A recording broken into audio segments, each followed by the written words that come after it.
we figure. Hey, so today we're going to talk about being marriage-minded. So one of the most important things, I think, being marriage-minded is celebrating each other's differences. That's right. You see, what happens is when you work together that the marriage begins to flow the way it's supposed to flow. When we're not marriage-minded in a relationship, then problems and issues sometimes get completely clouded by current emotions. And what happens when you're not marriage-minded, you begin to operate from an I perspective. And when it's an I perspective, then we lose sight of putting our spouse first. But here are some things you can do if you want to be marriage-minded. Number one, consider your spouse in every decision. You got to remember that every decision that you make, it's not just about you, but it affects your spouse. Right. Number two, two godly minds are better than one. Number three, put God into every decision. Man, God's wisdom is available for us. And when you put him in every decision, man, that was 3 minds.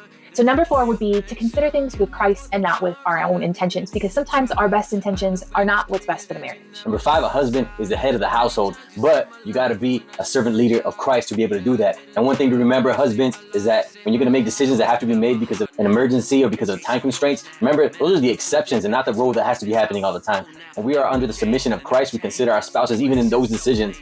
Okay, and lastly, let's remember that our spouse is actually a gift from God. Got that right. So what that means is we get to share our lives with someone. It's a gift from God. We get to share our finances with someone. We get to share the obstacles in life with someone, but we also get to share the beautiful moments with somebody. Absolutely. And remember that you're the one who has the biggest impact in your spouse's life, either to build them up or to bring them down. So make sure we're building them up and stay Marriage-minded. God bless you, family.